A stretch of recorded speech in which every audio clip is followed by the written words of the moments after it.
traders, and welcome back to another episode of Market Vision. Understanding liquidity and knowing how to read it correctly is one of the most important skills any trader must master to survive and stay profitable in the markets. If you can't read liquidity the right way, the market will constantly trap you no matter how good your entries look. That's why in today's video, I'm going to break down 4 advanced and essential liquidity hacks that will completely change the way you see price action. These are the exact concepts professional traders use to stay one step ahead of the market instead of getting trapped by it. By the end of this video, you'll understand how liquidity actually works, how to read it in real time, and how to trade with smart money instead of against it. We always appreciate your support, so please give this video a thumbs up and subscribe to our channel if you are new. See you after the intro.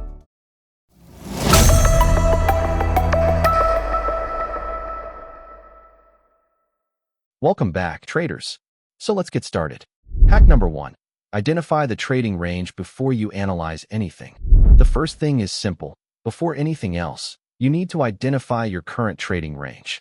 So what do I mean by trading range? A trading range is not just a box or a consolidation.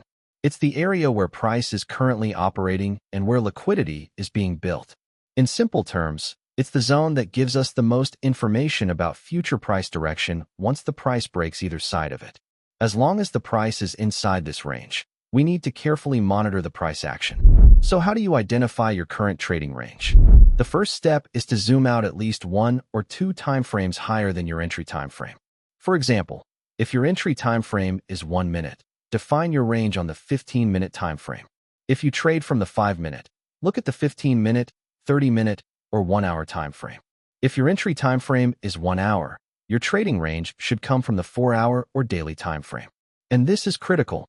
Never define your trading range from your entry time frame. To define a valid trading range, you must locate the last valid and confirmed break of structure, BOS, impulse leg. For example, in this chart, this break of structure is valid because before the price pushed higher, it retraced into the discount area, tapping below the 50% Fibonacci level and triggering resting buy orders. Now we focus on the impulse expansion leg that caused this valid BOS.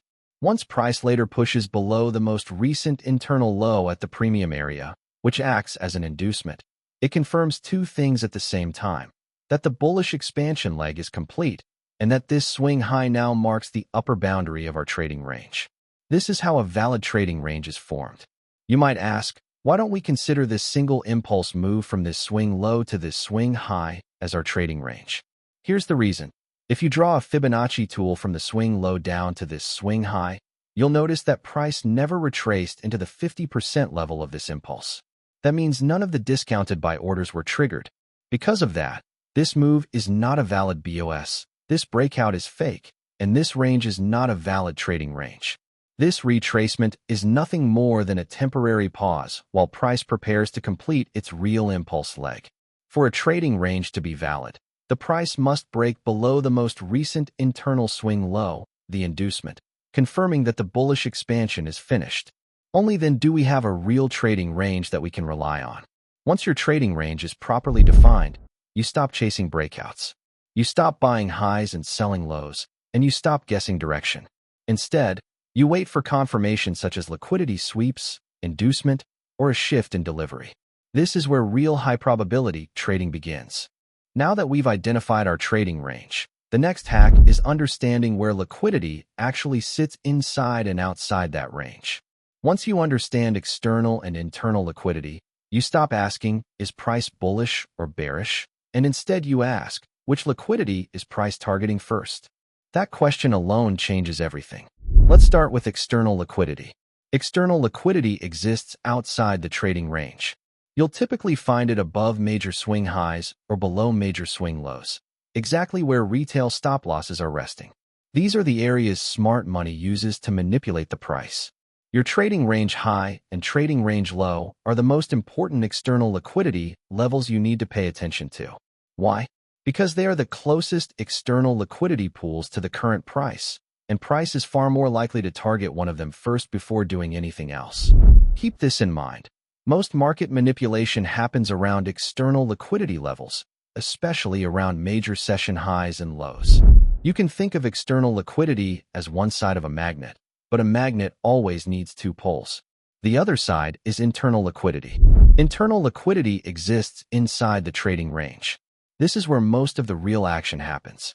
This is where inducements are created, traps are set, and positions are built before the real move begins. Internal liquidity usually appears in the form of fair value gaps, volume imbalances, liquidity resting above or below internal swing highs and lows, trend lines inside the range, and consolidations that form within the trading range. In simple terms, internal liquidity refers to all liquidity located inside the current trading range. Here's the key point. Internal liquidity is not meant to be the final target. It's meant to be used.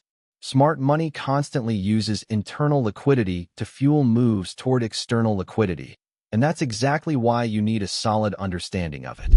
The interaction between internal and external liquidity is what drives the market's main algorithm. So if you want to understand how the market really works behind the scenes, you must understand dynamic liquidity. This brings us to the third and most important hack. Internal and external liquidity together form the market's dynamic liquidity. This is the real engine that drives price, pushing it higher, dragging it lower, or faking traders out along the way. Dynamic liquidity explains how liquidity flows through the market. Think of it as a loop. Price is constantly rotating between internal liquidity and external liquidity. It's either moving from a high or a low toward a fair value gap, or from a fair value gap toward a high or a low. This rotation is the core rhythm of price movement. Once you understand that rhythm, everything changes. You stop fighting the market and start trading with it.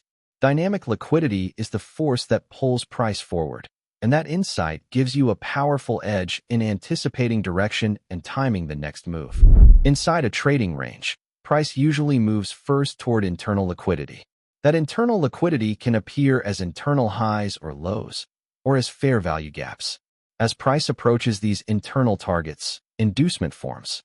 Once internal liquidity is swept or the imbalance inside the fair value gap is filled, the market shifts its focus outward. At that point, price starts searching for the next pool of external liquidity to expand toward. When that happens, old liquidity is removed, new liquidity is created, and price becomes drawn toward a fresh external target. That new draw is dynamic liquidity. So if you're buying or selling inside the range without understanding this process, you're most likely doing one thing: providing liquidity, not taking it. This process repeats over and over on every time frame. Once you understand dynamic liquidity, you stop holding trades too long, you stop targeting invalid highs and lows, and you stop forcing bias. Now here comes the real challenge. You might ask, how do we predict where the price is heading next? Will it move higher to sweep upper external liquidity or drop lower to grab lower external liquidity? To answer that, we need to focus on how price behaves when it enters fair value gaps within the trading range. This is where direction becomes clear. If price enters a fair value gap, respects it, and especially respects the midpoint while showing signs of rejection to the upside, it strongly suggests that price is preparing to move higher, targeting the upper external liquidity. On the other hand, if price disrespects the fair value gap, meaning it breaks straight through it with no meaningful reaction, that gap flips its role. It becomes what we call an inverse fair value gap, now acting more like a resistance zone. If price then retraces back into that inverse gap and respects the midpoint, this time showing clear rejection, that's an early and powerful sign that the market is likely to continue lower, aiming to sweep the external sell-side liquidity resting below the trading range low. Now, what happens if we have healthy and efficient price action inside our trading range, meaning there's no internal liquidity left to be addressed? How does price behave in that situation? As we mentioned earlier, price normally rotates between internal and external liquidity. But when internal liquidity is absent, when price action is clean, balanced, and efficient, external liquidity becomes the only driver of price movement. In scenarios like this, price begins to move directly between buy-side and sell-side liquidity. It targets the major highs and lows where stop orders are most likely resting, cycling from one external liquidity pool to another. This back-and-forth movement continues until something changes, until a new inefficiency forms, a fair value gap appears, or a new inducement develops. At that point, Internal liquidity re-enters the equation and the full liquidity chain is restored. Now that you understand dynamic liquidity and how price is driven inside a range, the next important hack we need to cover is the liquidity sweep. A liquidity sweep is all about one thing. Price takes liquidity above or below a key level, then immediately closes back inside that level's range, and from there it drives price toward the opposite side's liquidity. For example, if price sweeps a key buy-side liquidity level, we expect price to shift direction almost immediately and move towards sell-side liquidity at the opposing key level. This is one of my favorite liquidity models because the market does this every single day, and it offers one of the best opportunities to build a clear trading plan and align yourself with institutional money instead of fighting it. There are two main types of liquidity sweeps. The first type is a sweep of key external liquidity levels. These are the highest probability sweeps and the ones we always want to focus on trading. The second type is a sweep of internal liquidity levels. These are much lower probability, and this is where most traders get trapped by fake moves and inducements. High-quality liquidity sweeps most often occur during high-volume time windows, typically right before or right after a major session opens. For example, here you can see that right at the session open, price makes a fake push to the upside, sweeping the liquidity built above the Asia session high. But immediately after clearing the buy-side liquidity, the price reverses sharply in the opposite direction and takes out Asia's low as well.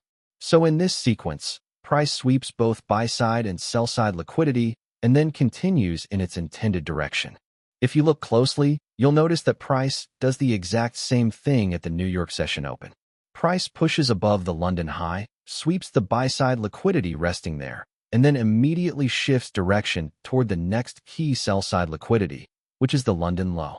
From there, the market finally delivers the true move that smart money planned from the beginning. Now, we also have liquidity sweeps that occur at internal swing highs or lows inside a trading range.